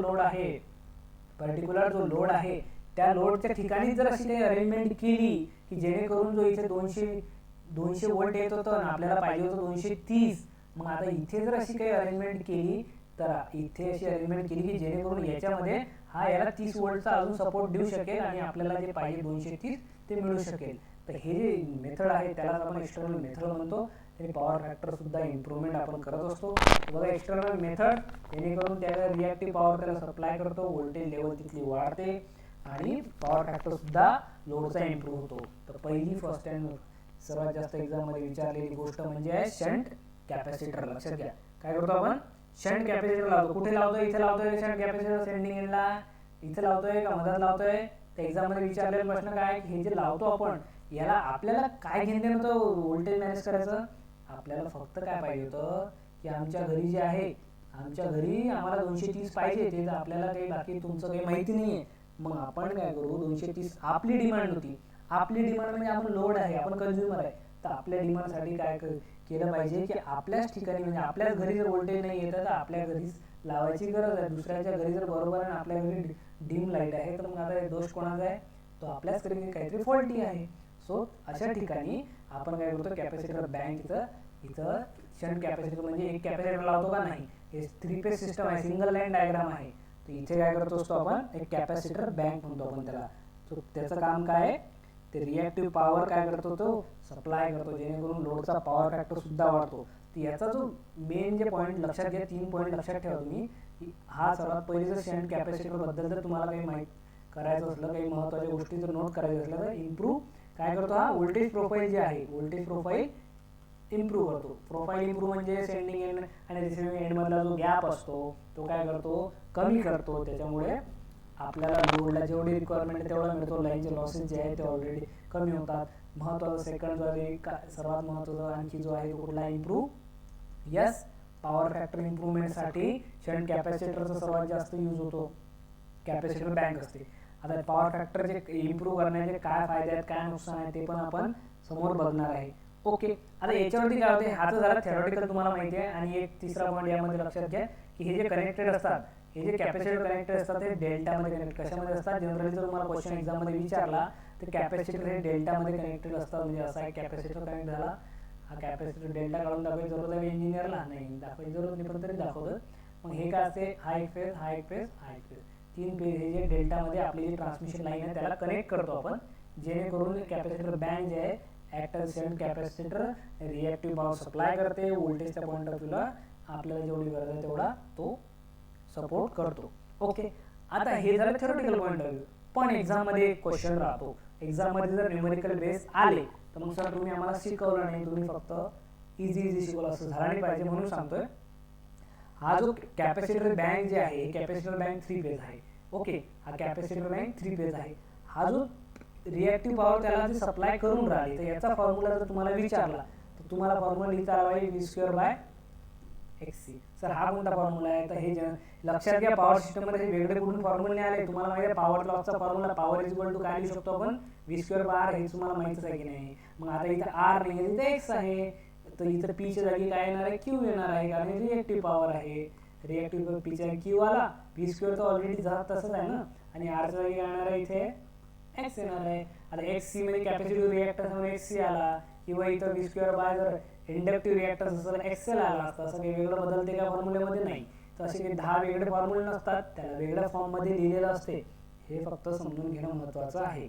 ओके, इथे हा फॉर्म्युला लिहिला. आता तुम्हाला जर विचारलं त्यांनी reactive power supply by the capacitor बँकचा हा फॉर्म्युला काढू शकता तुम्ही. मग याला कसे काढू शकता, तर लक्षात घ्या, याचा आणखी एक फॉर्म्युला आहे, हा जो Q आहे, हा कशावर डिपेंड करतो, पॉवर फॅक्टर होते. पॉवर फॅक्टरच्या फॉर्ममध्ये आपण बघा P इंटू टॅन, पहिला पॉवर फॅक्टर जो लोडचा ऑलरेडी असतो, ओके, ऑलरेडी वाला, आणि त्यानंतर टॅन φ2, म्हणजे पॉवर फॅक्टरचा जो हा अँगल दिसतो तुम्हाला, पॉवर अँगल, हा पॉवर फॅक्टर नाही आहे. पॉवर फॅक्टरचा फॉर्म्युला cos φ असते, हा cos φ1, आणि दुसरा जो आपल्याला इम्प्रूव्ह व्हायला पाहिजे cos φ2. नाही हे व्हॅल्यू डायरेक्ट इथे टाकणार, हा टॅन आहे, पण हा जो अँगल आहे तो अँगलची व्हॅल्यू आपल्याला इथे टाकायची जे ऑलरेडी असते. आणि जे φ2 म्हणजे हा इम्प्रूव्ह झालेला असते, म्हणजे इम्प्रूव्ह करायचं असतं आपल्याला. तर त्यावेळेस जर तुम्हाला विचारलं एक्झाममध्ये, सरळ फॉर्म्युला सुद्धा विचारू शकतात की जो Q सप्लाय करतो कॅपॅसिटर बँक रिॲक्टिव्ह पॉवर, तर त्याचा फॉर्म्युला काय, P इंटू टॅन φ1, म्हणजे जो ऑलरेडी पॉवर फॅक्टर होता त्याचा टॅन ऑफ अँगल, आणि जो इम्प्रूव्ह करावा लागतो त्याचा. तर हा जो एवढा डिफरन्स काय करतो, हा जो डिफरन्स होता ज्यामुळे काय होतं आपला पॉवर फॅक्टर कमी येत होता, तो डिफरन्स सप्लाय कोण करतो, कॅपॅसिटर बँक करतो. म्हणून हा डिफरन्स आहे. इथं कुठली ॲडिशन आहे का नाही, जे कमी होती ते पूर्ण करण्यासाठी हा आपण इथं बँक लावलेली आहे. ओके, न्यूमरिकल पण बघणार आहे आपण जे एक्झाममध्ये येते ते. Okay, don't worry. सो पहिला सांगितलं कॅपॅसिटर बद्दल सांगितलं, काय काय. दुसरा कोण आहे, दुसरा म्हणजे सिक्वेन्स आहे असं काही नाही. एक तर कॅपॅसिटर लावू शकतो, किंवा दुसरा शंट इंडक्टर. आता इंडक्टरचं जेव्हा लावतो आपण व्होल्टेज प्रोफाईलसाठी, तर इंडक्टरचा मेन पर्पज काय आहे की हा व्होल्टेज वाढवतो का, नाही. तो जसा व्होल्टेज प्रोफाईल इम्प्रूव्ह करतो तसा हा काय करतो, या पॉईंट ऑफ व्ह्यूला जर लक्षात घ्यायचं, इथे लोड व्होल्टेज जिथं पण हा लावला तिथं व्होल्टेजची लेवल हा काय करतो, रिड्यूस करण्याचं काम करतो. आता याचं काय पर्पज आहे, सर व्होल्टेज लेवल काय रिड्यूस करावं लागेल आपल्याला, तर माझ्या मित्रांनो सर्वांना तुम्हाला माहिती आहे की आपण काय करतो, फॅरेंटी इफेक्ट मध्ये काय असते, रिसिव्हिंग एंड व्होल्टेज. जेव्हा तुम्हाला फॅरेंटी इफेक्ट येते, फॅरेंटी इफेक्ट, तर फॅरेंटी इफेक्ट मध्ये काय असते सर्वांना माहिती आहे की जे रिसिव्हिंग एंड व्होल्टेज असते, म्हणजे या साईडचे जे व्होल्टेज असते ते ग्रेटर दॅन काय असते, सेंडिंग एंड व्होल्टेज. केव्हा, नो लोड कंडिशन की load condition, at no load. No load कंडिशनला एवढा जेव्हा लोड लावलेला नसतो किंवा लाईटली लोडेड कंडिशन असते तेव्हा हे व्होल्टेज जास्त असते. व्होल्टेज जास्त पाहिजे का आपल्याला? नाही, व्होल्टेज आपल्याला रेटेड पाहिजे. आपल्याला माहिती आहे की एवढंच पाहिजे आपल्याला 230 आपल्या घरी. तर ते लोड असो की आपण कमी लोड लावलेला आहे, समजा तुमच्या घरामध्ये एवढं सारं AC आहे, कूलर आहे, फ्रीज आहे, तुम्ही नाही लावला, तुम्ही फक्त एक छोटासा फॅन लावला आणि त्याला अचानक व्होल्टेज जास्त गेला, किंवा छोटासा ट्यूबलाईट लावला तुम्ही, एक लाईटिंग लावली दिवाळीला, बाकी कुठेच काही लोड नाही तुमच्या घरी, मग तिथे काय होणार आहे?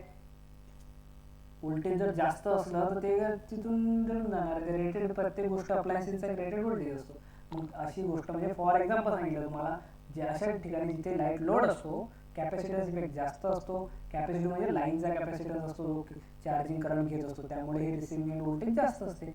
मग हे व्होल्टेज जास्त नको आहे आपल्याला. मग हे कमी करण्यासाठी काय यूज करू शकतो आपण? लोडच्या ठिकाणी हे सर्व लोड जवळ काढलंय मी, लक्षात घ्या इकडे सोर्सकडे नाही आहे, सर्व लोडच्या ठिकाणी आपण शंट इंडक्टर जर यूज केला आपण तर काय करतो? तो व्होल्टेज रिड्यूस करतो आणि त्यालाच आपण दुसऱ्या याच्यामध्ये लिहू शकतो. काय लिहू शकतो?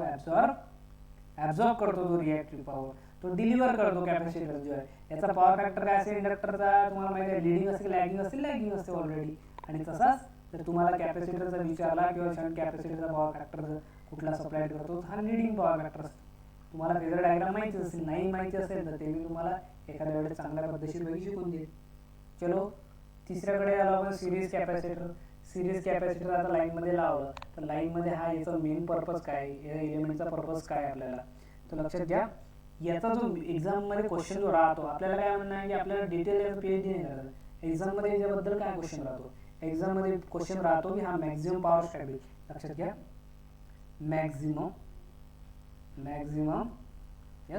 मॅक्झिमम पॉवर ट्रान्सफर कॅपेबिलिटी असते ट्रान्समिशन लाईनची. हे ट्रान्समिशन लाईनची कॅपॅसिटी असते, ते वाढवायसाठी सिरीज कॅपॅसिटरचा यूज करतो. हा क्वेश्चन एक्झाममध्ये विचारतात. Maximum power transfer capability transmission लाईनची काय असते? फॉर्म्युला पीचा माहिती आहे तुम्हाला, E/X इंटू साइन डेल्टा. आता हे मॅक्झिमम पॉवर तर फक्त एवढा असते, कारण साइन 90 आपण 1 घेतो, तर इथं आपण E/X हा एवढा फॉर्म्युला घेतो. मॅक्झिमम पॉवरसाठी एक्सची व्हॅल्यू काय पाहिजे? आपल्याला कमी पाहिजे. तुम्हाला माहिती आहे की जो कॅपॅसिटर असतो त्याचा रिॲक्टन्स कसा असतो? हा -JX असतो. -JX म्हणजे तुम्हाला जो तुमचा जो लाईनचा रिॲक्टन्स आहे त्याच्यामधून काय होतो? मायनस होतो. म्हणजेच ओव्हरऑल काय करतो? डिनॉमिनेटरची जी टोटल व्हॅल्यू असतो त्याला कमी करतो, जेणेकरून ही जी पॉवर ट्रान्सफरची कॅपॅसिटी आहे, कॅपेबिलिटी आहे लाईनची, हे इम्प्रूव्ह होते. ओके, आणि याच्यामुळेच काय होते? रिॲक्टन्स जर कमी झाला तर एक फायदा हा आहे, पण दुसरा याचं नुकसान काय आहे? नुकसान काय आहे लक्षात घ्या, नुकसान पण माहिती पाहिजे. याच्यामुळे काय होतं? याच्यामुळे फॉल्ट लेवल वाढते. फॉल्ट लेवल म्हणजे कसं सर समजलं नाही आम्हाला. काही सिंपल लॉजिक लावायचं रे. फॉल्ट लेवल म्हणजे कसं आहे? आता इथं जर फॉल्ट झाला, तसं रिॲक्टन्स कमी होता की नाही, इथे फॉल्ट झाला, फॉल्टचा करंट कुठून सप्लाय करणार आहे? जनरेटरवर सप्लाय करणार, लोड थोडी. तर लोड जर इथे जनरेटर म्हणून सप्लाय, इथे फॉल्ट करंटचा येत राहील. आता मला सांगा, फॉल्ट करंटचा फॉर्म्युला जर तुम्हाला फॉल्ट कॅल्क्युलेट करायचा आहे तर फॉल्ट इम्पिडन्स काय असते? आपला Z असते, बरोबर आहे. तर यावेळेस काय होणार आहे की I = हे तर माहिती तुम्हाला V/Z असतो. Z नाही आहे, फक्त Z म्हणजेच काय असते? R + JX असतो. आता आपण जर लॉसलेस लाईन घेतली समजा, तर मग फक्त V/X येणार आहे ना कॅल्क्युलेशनमध्ये. येस. मग आता जर तुमचं कॅपॅसिटर, सिरीज कॅपॅसिटर जर लावलेलं असलं त्या सर्किटमध्ये, कॅपॅसिटरचं काम काय? रिॲक्टन्सची व्हॅल्यू कमी करतो. मग इथे जर तुमचा डिनॉमिनेटर कमी झाला तर हा फॉल्ट जो करंट फ्लो होणार आहे त्याची लेवल काय होणार आहे? वाढणार आहे. म्हणून फॉल्ट लेवल जे आहे हे सिरीज कॅपॅसिटरचा यूज करून हे फॉल्ट लेवल वाढते. फॉल्ट लेवल वाढणं चांगली गोष्ट आहे, खराब आहे? फॉल्ट लेवल वाढायला नाही पाहिजे, कारण फॉल्ट जर झाला म्हणजे तेवढा फॉल्ट जास्त रिस्की राहते. ओके, नेक्स्ट चला. नेक्स्ट इज आपल्या सर्वांचे फेवरेट जे आहेत किंवा जास्तीत जास्त एक्झाममध्ये प्रिपरेशन म्हणजे जास्तीत जास्त प्रिफर केलेला क्वेश्चन आहे सिंक्रोनस कंडेन्सर. सिंक्रोनस कंडेन्सर किंवा त्याला सिंक्रोनस कॅपॅसिटर असा सुद्धा वर्ड येतो. हे मी काय काढलं? एक सिंक्रोनस मोटर टाईप गोल काढलं. याच्यानंतर हे दोन जे दिसत आहे हे दोन अशासाठी काढले का लाईन डिझायनिंगसाठी तुमच्यासाठी नाही, हे ॲज अ कॅपॅसिटर तुम्हाला समजायसाठी म्हणूनच इथं मी काय काढलेलं आहे, हे दोन एक कॅपॅसिटर सारखं लाईन काढलेलं आहे. पण सर्कल याच्यासाठी काढला आहे की इट्स अ मोटर म्हणून तो गोल काढलेला आहे आणि आतमध्ये कॅपॅसिटर काढले. आता यामध्ये क्वेश्चन काय विचारतात की एक क्वेश्चन सरळ काय विचारतात की हे जे सिंक्रोनस कंडेन्सर असते हे सिंक्रोनस मोटर असते की इंडक्शन मोटर असते, कोणती मोटर असते? हे तुम्हाला सर्वांना माहिती आहे. माहिती नसेल त्यांच्यासाठी मी सांगायला तयार आहे. इट्स अ ओव्हर एक्साइटेड काय असते, साधी असते का ते नाही. ओव्हर एक्साइटेड कोण, इंडक्शन मोटर. ओव्हर एक्साइटेड इथं नावाचं आहे सिंक्रोनस कंडेन्सर. इथं जर तुम्ही इंडक्शन लावणार तर मग खूप जास्त चांगले इंजिन तुम्ही घडणार असं फक्त तुम्हाला वाटत राहील. सो सिंक्रोनस वर्ड आहे तर सिंक्रोनस मोटरच इथे आहे. Synchronous motor. Sir synchronous generator नाही. अरे सिंक्रोनस जनरेटर हे काय इथे आहे ना, इथं तुमचं हे पॉवर प्लॅन्ट मध्येच आपण सिंक्रोनस जनरेटर यूज करतो. ते पुन्हा तुम्ही इथं सेपरेट एका लोडसाठी जनरेटर लावणार आहे का इथे नाही. सो लक्षात घ्यायचं it's a synchronous over excited synchronous motor. But याचा लोड असतो का नाही. At no load. लक्षात ठेवणे हे 3-4 ज्या गोष्टी सांगितल्या मी ते load, no load, over excited it's a synchronous motor at no load. त्यालाच आपण काय म्हणतो शंट सिंक्रोनस कंडेन्सर असं म्हणतो आपण त्याला. तर ही जे आहे आता साध्या आपल्या कॅपॅसिटर आणि यामध्ये काय फरक आहे, याची काय करू शकतो आपण एक्सायटेशन कंट्रोल करून या कॅपॅसिटन्स जो क्यू सप्लाय करतो ना, कॅपॅसिटन्स काय करतो आपला कॅपॅसिटर बँक क्यू सप्लाय करतो जेणेकरून तो व्होल्टेज जो इम्प्रूव्ह होतो. पण त्याची काय फिक्स व्हॅल्यू असते. कॅपॅसिटर एवढा मायक्रोफॅरेडचा आहे समजा, आता 500 मायक्रोफॅरेडचा कॅपॅसिटर एक बँक इथे लावलेली आहे तर थोडाफार व्हेरिएशन त्यामध्ये काय पॉसिबल आहे का नाही, कारण ते फिक्स व्हॅल्यू कॅपॅसिटर असते. पण हे जर आपण सिंक्रोनस कंडेन्सर इथे लावलं तर हे कशावर डिपेंड करते, त्याचं जे आउटपुट आहे ते यस ते एक्सायटेशनवर डिपेंड करते. म्हणून आपण याचं व्हेरिएशन काय म्हणू शकतो आपण याला स्मूथ कंट्रोल आहे. कसं कंट्रोल आहे याचं, कॅपॅसिटन्स जो आहे तो स्मूथ कंट्रोल करतो जेणेकरून रिडिंग त्यामध्ये तो सप्लाय करतो. सप्लाय केल्यानंतर इथं व्होल्टेज प्रोफाईल तुमचं इम्प्रूव्ह होते, पॉवर फॅक्टर सुद्धा काय होतो इम्प्रूव्ह होतो. मग एवढं सोपी दिसते, एवढं सोपी आहे का प्रत्येक ठिकाणी सिंक्रोनस कंडेन्सर लावायचे का. अरे सिंक्रोनस कंडेन्सर सोपी थोडी गोष्ट आहे, कारण इथे सिंक्रोनस मोटर आहे आणि सिंक्रोनस मोटर जे आहे तुम्हाला माहिती आहे सिंक्रोनस मोटर सेल्फ स्टार्टिंग आहे की नाही आहे का माहित आहे, सर्वांना माहिती आहे की सिंक्रोनस मोटर हे काय सेल्फ स्टार्टिंग नाही आहे. म्हणजे हिला स्टार्टिंग करायला काही लावा, हिला कंट्रोल करायला लावा, हिला काही मेंटेनन्स करा. म्हणजे ही जी गोष्ट आहे जरी हे स्मूथ कंट्रोल असलं तरी एवढं फिजिबल आहे का की प्रत्येक ठिकाणी आपण सिंक्रोनस कंडेन्सर लावू नाही. याची मेंटेनन्स जास्त, स्टार्टिंगसाठी सेपरेट अरेंजमेंट करा, हे करा ते करा, त्यामुळे जास्त यूज होत नाही. पण जिथे गरज आहे, जे टिपिकल आहे, ज्या ठिकाणी स्मूथ कंट्रोलची गरज आहे की आता भागतच नाही त्या ठिकाणी फक्त हे आपण यूज करतो. ओके, त्यानुसार हा जो क्वेश्चन आता विचारला होता किती 4 मार्क्सलाच विचारलेला क्वेश्चन आहे की सिंक्रोनस कंडेन्सर जे आहे कनेक्ट ऑन म्हणजे ॲट अ टाइम म्हणजे कुठं लागते ट्रान्समिशन लाईनमध्ये कुठं लावतो, सेंडिंग एंडला लावतो, रिसिव्ह एंडला की बोथ एंडला की मिडल न. हे तुम्हाला माहिती आहे की हे जे सिंक्रोनस कंडेन्सर वगैरे लावून राहिलो आपण हे ट्रान्समिशन लाईन तुमच्यासाठी काढलेली ऑलरेडी. हे आपला काय सेंडिंग एंड आहे, हे आपलं रिसिव्हिंग एंड आहे. रिसिव्हिंग एंडमध्ये आपला इथं लोड लावलेला असतो आणि आपला सर्व जो व्होल्टेज आहे आपल्याला लोडवर बरोबर पाहिजे. म्हणून आपलं सर्व जे काय आपण करतोय, जे लावतोय सगळं रिसिव्हिंग एंडलाच लावतो. हे तुम्हाला सर्वांना क्लिअर झालं असेल. Receiving end. ओके, क्वेश्चन भरपूर बघणार आहे. त्यानंतर जसं आपण सिंक्रोनस कंडेन्सर बघितलं तसं एक दुसरं विचारलं सिंक्रोनस कॉईल किंवा इंडक्टर. तेच ॲज तुम्हाला माहिती आहे शंट कॉईल होती आपली, जसं सेंट इंडक्टर होता, जसं फॅरेंट इफेक्टसाठी काम करत होता तसंच हा आहे. मग आता सिंक्रोनस कॉईल जर म्हटलं तर इथे पण तुम्हाला एक्झाममध्ये क्वेश्चन विचारले तर हे काय, इट्स ओव्हर एक्साइटेड राहील की under excited. Yes it's under excited, over excited नाही आहे. ते सिंक्रोनस कंडेन्सर आहे, ऍक्ट ॲज तुम्हाला कॅपॅसिटर आहे म्हणून ओव्हर एक्साइट करावं लागते. पण इथे तुम्हाला ऍक्ट ॲज अ इंडक्टर आहे म्हणून काय करावं लागते अंडर एक्साइटेड ठेवायचं. लक्षात घ्या, जेवढं जास्त एक्सायटेशन तेवढं ते लिडिंग मध्ये जाते. एक्सायटेशन कमी म्हणजे लॅगिंग मध्ये, लॅगिंग म्हणजे इंडक्टर मध्ये. आणि केव्हा तेच तिथं फॅरेंट इफेक्ट, बाकी सर्व गोष्टी सेमच आहेत की मेंटेनन्स लागते, हे लागते. अंडर एक्सायटेड कोणती मोटर आहे, सिंक्रोनस मोटरच असते, ॲट नो लोडच असते ही पण, ॲट नो लोड. ओके, हे महत्वाचे पॉईंट तुम्हाला सांगतोय जे एक्झाम मध्ये विचारलाय क्वेश्चन आपण बघणारच आहे. यस, आता एक 6 नंबर सिंक्रोनस फेज मॉडिफायर नाव आहे. सिंक्रोनस फेज मॉडिफायर, इथं फेज मॉडिफायर इथं लावलेला आहे मी आणि इथं डायग्राम वेगळी काय यामध्ये इथं काय फरक दिसतंय तुम्हाला. इथे मी हे मॉडिफायर मध्ये इथं काय केलेलं आहे मेकॅनिकल लोड लावलेला आहे. तर फक्त यामध्ये एवढंच फरक आहे, हे पण पॉवर फॅक्टर इम्प्रूव्हमेंटसाठी किंवा व्होल्टेज इम्प्रूव्हमेंटसाठी यूज होतो.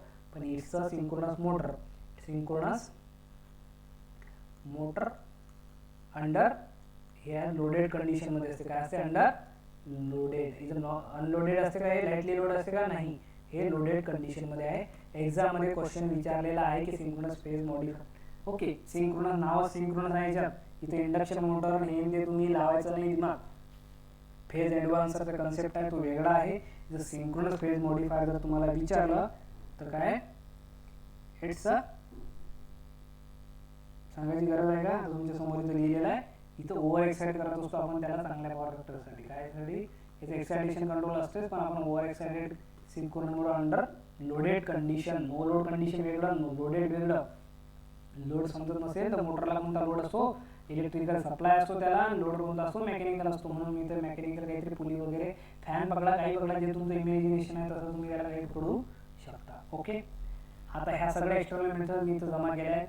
तर 5 जे मेथड आहेत आपले 1 2 3 4 5 सगळे काय लोड एंडला आपण इथं यूज करतो ना. सिरीज कॅपॅसिटर जो आहे तो सिरीजमध्ये असते, मग हा सेंडिंग एंडला आहे का नाही, इथं तुम्ही सिरीजला इथे काढू शकता. आता इथं हे झालं असतं जास्त गडबड म्हणून थोडं बाजूला काढलंय. सगळ्या मेथड तुमच्या समोर आहे. पहिली इंटरनल मेथड आहे, ते मेथड चांगली आहे पण त्याने इम्पॅक्ट जास्त होतो जे फिजिबल नहीं है. अब आएंगे क्वेश्चन की तरफ. चलो अब जल्दी जल्दी से क्वेश्चन सॉल्व करते हैं. Which of the following methods use for the reactive voltage compensation. Voltage कंपेन्सेशनसाठी कुठल्या मेथड, हे वोल्टेज इम्प्रूव्हमेंट असो किंवा रिएक्टिव्ह पॉवर मॅनेजमेंट असो, पॉवर फॅक्टर कुठले यूज करतो. शंट कॅपॅसिटर यस बघितलं आपण. सिरीज कॅपॅसिटर हे पण बघितलं की वोल्टेज काय करतो, बूस्ट करायचं काम करतो ट्रान्समिशन. आणि जनरेशन एक्सायटेशन कंट्रोल हेच सांगितलं तुम्हाला. इंटरनल कंट्रोल म्हणजे त्याला वर्ड काय येऊ शकतो, जनरेटिंग पॉवर प्लांट मध्ये आपण एक्सायटेशन कंट्रोल करतो. म्हणजे all of the is the correct answer for this. Next question, the transient stability limit of the power system increase by introducing. काय ट्रान्झिएंट स्टॅबिलिटी कशावर इम्प्रूव्ह होते ते तुम्हाला माहिती आहे. Yes. Next question, which of the following equipment or element reduce silent effect. ते silent effect आला म्हणजे काय करणार आपल्याला, शंट इथं लोड आहे, या लोड एंडला काय होत आहे की व्होल्टेज जो आहे आपला रिसिव्हिंग एंडला तो जास्त होत आहे. मग आपल्याला कमी करायचा आहे. कमी करायसाठी आपण काय करू शकतो, इथे इंडक्टर यूज करू शकतो किंवा आपला under excited synchronous machine motor जे आहे ते आपण इथं लावू शकतो. तिथं ऑप्शन जे आहे ते इंडक्टर म्हणजेच रिॲक्टर असते, लक्षात घ्या. इंडक्टर पासून इंडक्टिव्ह रिॲक्टन्स, रिॲक्टर जर वर्ड आला करंट लिमिटिंग तर हे काय असते, कॉइलच असते. सर तुम्ही जर रिॲक्टर सांगितलं, इंडक्टर तुम्ही इंडक्टर सांगितलं सर पण तुम्ही कॉइल सांगितलंच नाही, किंवा कॉइल सांगितलं सर तुम्ही रिॲक्टर वर्ड यूज केलाच नाही. तर जनरल आपला इंजिनिअरिंग माइंड यूज करायचा. Okay. Which of the following equipment does not use for voltage control. Voltage कंट्रोलसाठी काय यूज करत नाही. आता आपल्याला माहिती सिरीज कॅपॅसिटर माहिती आहे आपल्याला, सिंक्रोनस फेज मॉडिफायर तुम्हाला सांगितलेलं आहे. टॅप चेंजिंग ट्रान्सफॉर्मर म्हणजे व्होल्टेजेस करतो ना आपण स्टेप अप स्टेप डाऊन ट्रान्सफॉर्मरमध्ये, तुम्हाला माहिती आहे. जर हे हाय व्होल्टेज वाइंडिंग तुमच्याकडे असली, ओके, एक हाय व्होल्टेज वाइंडिंग काढू आपण. हे हाय व्होल्टेज वाइंडिंग आहे. या हाय व्होल्टेज वाइंडिंगला काय करतात, टॅप काढलेले असतात. येस, कनेक्शन टॅपिंग असे काढलेले असतात. तर टॅपिंगमुळे काय होते, व्होल्टेज रेशो चेंज होते. इथं 1:10 जर असला तर प्रत्येक टॅप वाईज वेगळा रेशो असते. त्या रेशोनुसार जर आपण या दोनमधून घेतलं तर जास्त व्होल्टेज भेटेल, यामधून जर घेतला आपण तर थोडं नंबर ऑफ टर्न्स कमी झाल्यामुळे व्होल्टेज चेंज राहील. आणखी याच्या 2 टॅपमधून घेतला तर आणखी व्होल्टेज आपल्याला काय होईल, कमी जास्त होईल.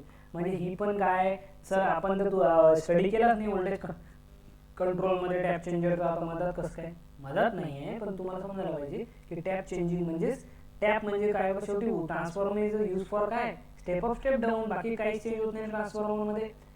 काय करतो तो, voltage up voltage down, current change current down. Okay. त्यामध्ये पॉवर चेंज होत नाही, फ्रिक्वेन्सी चेंज होत नाही, काहीच त्यामध्ये. तर हे तुम्हाला व्होल्टेज बद्दल विचारलं आहे तर यामध्ये तुमचा आन्सर असायला पाहिजे. नॉट म्हटलेला आहे म्हणजे इंडक्शन जनरेटर. इंडक्शन जनरेटरचा आपण यूज इथे करत नाही.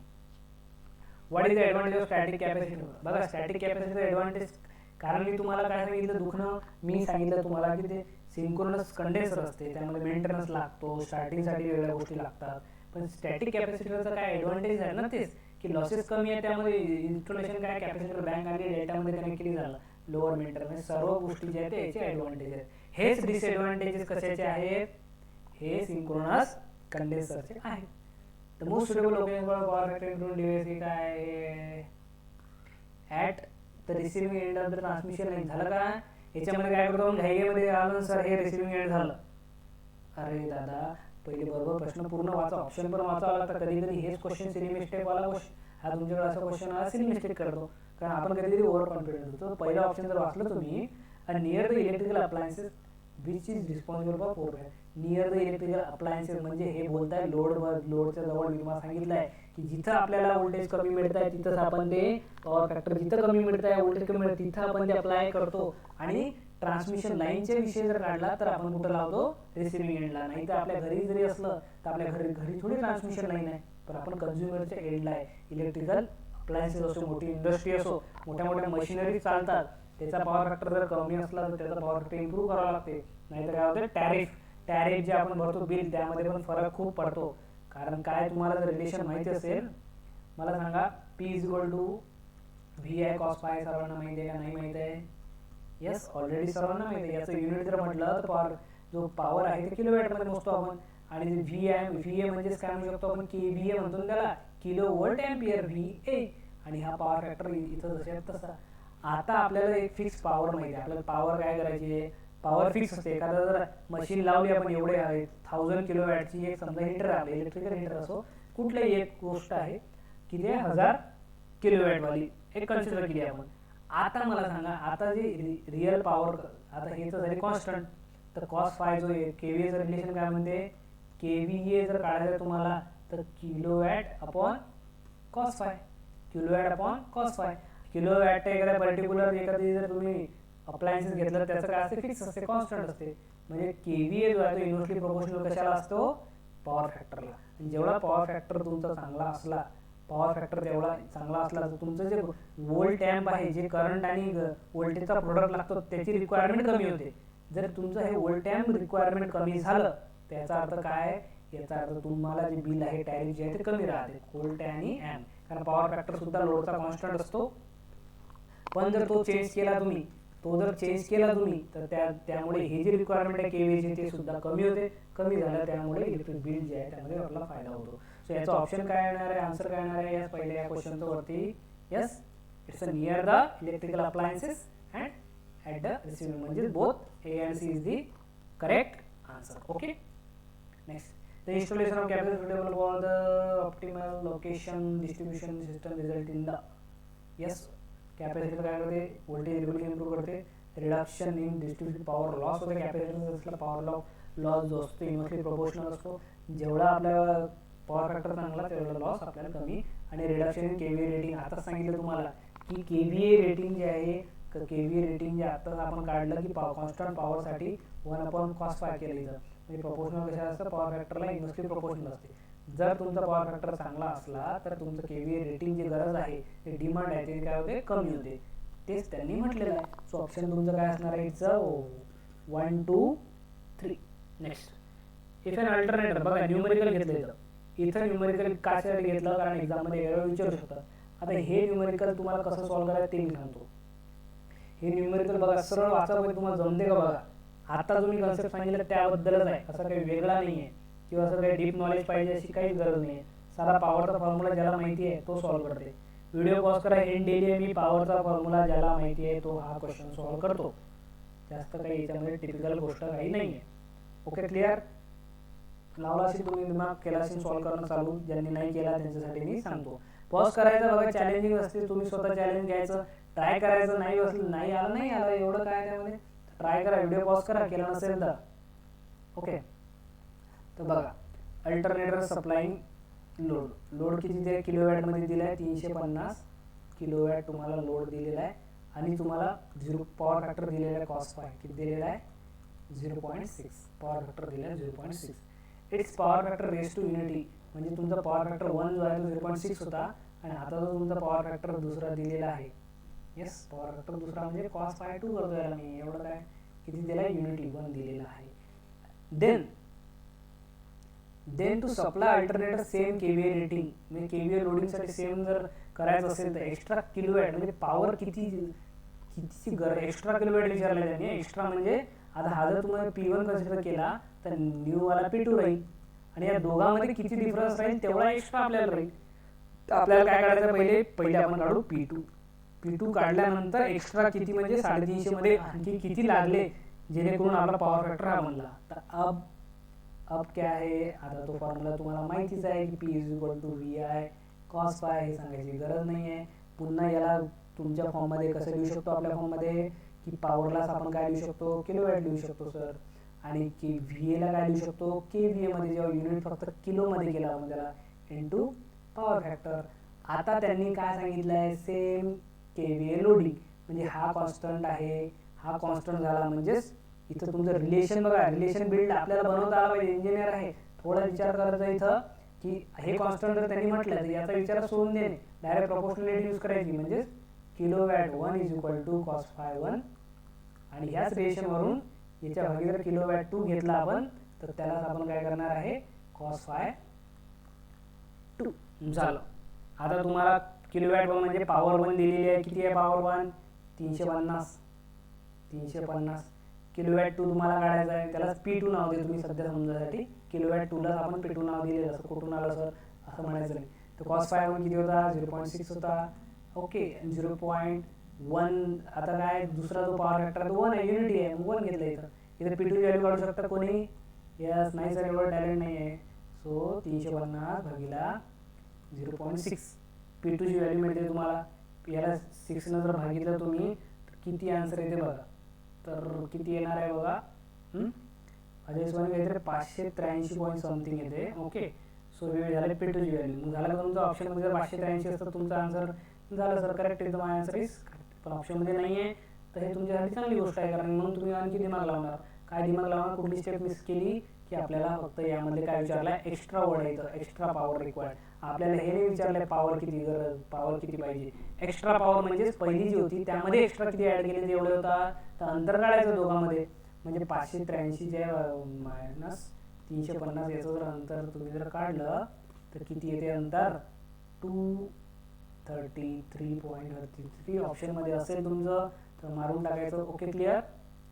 Next question, the primary reason for the low power factor. Low power factor होतो का बरं, की आपल्या घरी पॉवर फॅक्टर कमी का बरं होतो.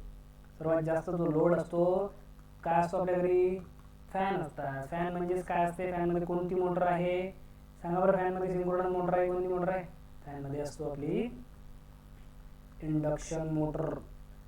सिंगल फेज इंडक्शन मोटरचा खूप जास्त यूज आहे. हे तर आपल्या घरची गोष्ट आहे, पण इंडस्ट्रीमध्ये पण मोठ्या मोठ्या स्क्विरल केज इंडक्शन मोटर म्हणा, कुठली मोटरी म्हणजे कॉईलचा इफेक्ट जास्त आहे. कशाचा इफेक्ट जास्त आहे, कॉईल. म्हणजे त्यामुळे पॉवर फॅक्टर काय असतो आपला, हा लोड पॉवर फॅक्टर ऑलवेज जर विचारला तुम्हाला लॅगिंग असतो, लिडिंग पॉवर फॅक्टर पॉसिबल नाही आहे. सो लॅगिंग हा पॉवर फॅक्टर असतो. लॅगिंग पॉवर फॅक्टर आणखी काय उदाहरण आहे, तो ऑप्शन दिसते का तुम्हाला आता लो पॉवर फॅक्टर बद्दल.